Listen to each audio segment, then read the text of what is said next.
देखिए राजीव जी, यहाँ पे सुनील शुक्ला जी बैठे हैं और मैंने कुंभ नगर में रहकर कुंभ की रिपोर्टिंग की है 1 महीना लगातार। और बेहतरीन इंतजाम होता है। मैं आज के इंतजाम की बात नहीं कर रहा हूँ, परंपरागत रूप से अर्ध कुंभ और कुंभ में इंतजाम के पॉइंट ऑफ व्यू से कोई अंतर नहीं होता। उतने ही लोग आते हैं, वैसे इंतजाम होता है। और जो मेला प्रशासन है उसको तमाम तरीके आते हैं। सवाल ये कि जो 40 लोगों की जान गई है, 40 लोगों की फिगर अभी न्यूज एजेंसीज में आई है, ये 40 लोगों की जान की जिम्मेदारी वीआईपी कल्चर की है। मौनी अमावस्या का जो स्नान होता है वो सबसे बड़ा शाही स्नान होता है। इसी की भीड़ को मद्देनजर रख के सारी तैयारी की जाती है वहां। मैं आपको अपना आंखों देखा वाकया बता सकता हूं कि एक कुंभ में हम लोग मीडिया टावर में थे, संगम में, और वहां भगदड़ मची। 30 सेकंड के अंदर वो भगदड़ लोगों का घनत्व था भीड़ का, वो छट गया और वहां पे केवल चप्पलें दिखाई दी। कोई घायल नहीं हुआ, कोई किसी की मौत नहीं हुई। ऐसा क्यों होता था? क्योंकि वहां पे सीसीटीवी कैमरा लगे हुए जगह जगह। जो बैरिकेटिंग है उसकी जो व्यू रचना है वो बिल्कुल चक्रव्यूह जैसी होती है और उसकी ट्रैफिक स्कीम्स होती हैं। जब मैं कवर कर रहा था तो तब 21 ट्रैफिक स्कीम थी कि कहीं पे भी किसी भी सीसीटीवी कैमरा की रेंज में अगर लोगों की संख्या बढ़ रही है तो पीछे के गेट बंद हो जाएंगे, आगे खुल जाएंगे। अब तो 30 साल, मैं आपको 30 साल पहले की मैं बता रहा हूँ, अब तो 30 साल में टेक्नोलॉजी बहुत आगे जा चुकी है। अब तो रोबोटिक कैमराज हैं, तमाम तरीके के सेंसर्स हैं। हुआ यह है कि और शाही स्नान के दिनों में किसी वीआईपी को कोई इजाजत नहीं होती थी कभी भी। मैंने वहां कुंभ नगरी में कभी भी किसी नेता के पोस्टर नहीं देखे थे। वहां का वीआईपी, जो अखाड़े के महंत वो वीआईपी होते हैं, उनका रास्ता अलग होता है और वो पहले शाही स्नान करते हैं और उसके बाद बाकी लोगों के लिए स्नान खुलता है, लेकिन वो रास्ते अलग अलग हैं। तो अगर वीआईपी वहां जाएंगे, जाहिर सी बात है कि प्रशासन का अमला विचलित होगा, लगेगा डिप्लॉयमेंट अलग तरीके से होता है उनका वीआईपी का, उसमें कहीं ना कहीं डिस्टर्बेंस होता है। और वही हुआ होगा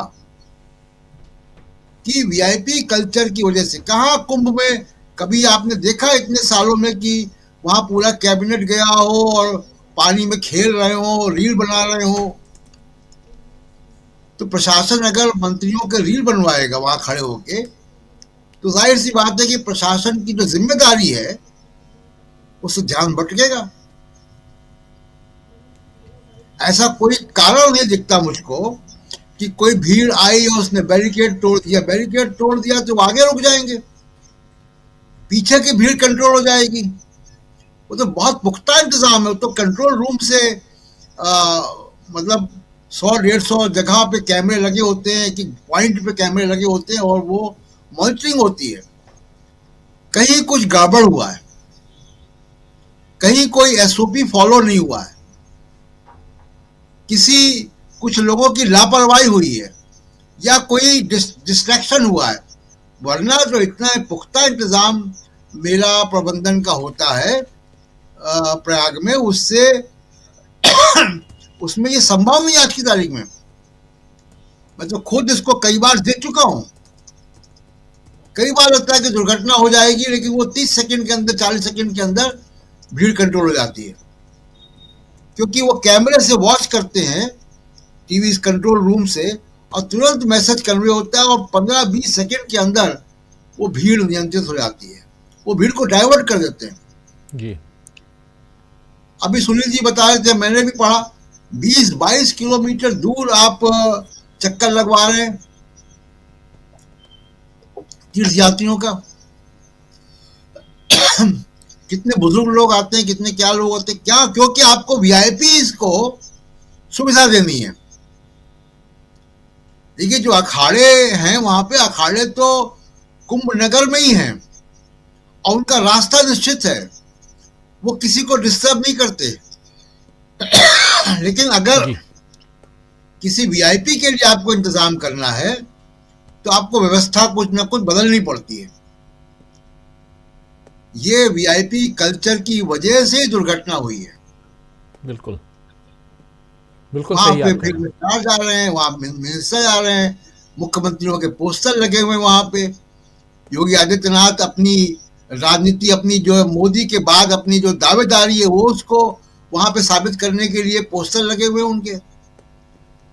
ऐसी मीडिया में तमाम रिपोर्ट्स आ रही हैं, हर कदम पे पोस्टर लगा हुआ उनका।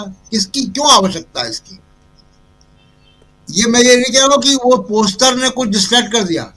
इस पोस्टर से, इन पोस्टरों से आपकी प्राथमिकता नजर आती है कि बिल्कुल आपकी प्राथमिकता अपनी ब्रांड बिल्डिंग है।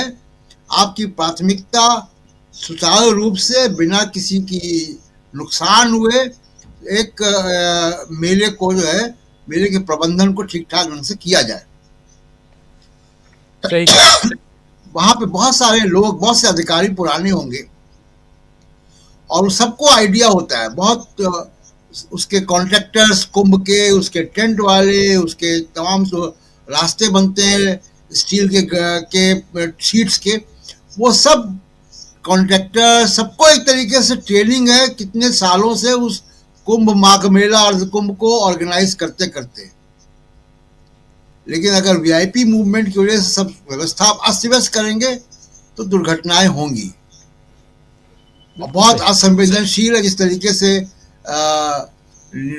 रैलियां हो रही हैं। आपको 40 लोग मरे हैं, 40 लोगों की मौत हुई है, आपको वहां पे जाना चाहिए था। नहीं जा सकते तो कम से कम अपने राजनीतिक कार्यक्रम स्थगित करें। बिल्कुल जाना तो नहीं चाहिए, क्योंकि ऐसी जगह पे आप जाएंगे तो फिर वही होगा कि सारा इंतजाम अस्त व्यस्त होगा। लेकिन राजनीति, इसमें दूर रखना चाहिए इसको राजनीति से। जी। अभी योगी आदित्यनाथ का एक बयान आया है, जरा सुन लेते हैं। योगी आदित्यनाथ अब बता रहे हैं, सुबह 8 घंटे बाद जब उनका बयान आया था तो उसमें उन्होंने कुछ नहीं बताया था, लेकिन अब वो आंकड़ों की पुष्टि कर रहे हैं, अपनी बात रख रहे हैं, बता रहे हैं कि कैसे क्या हुआ। जरा सुन लीजिए।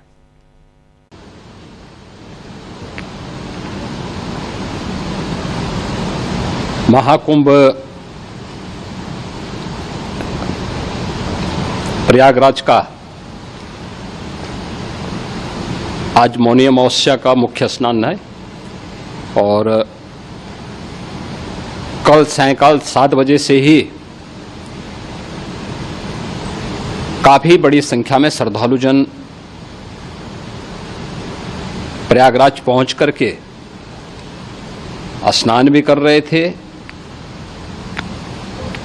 और काफी बड़ी संख्या में श्रद्धालुजन ब्रह्म मुहूर्त का भी इंतजार कर रहे थे।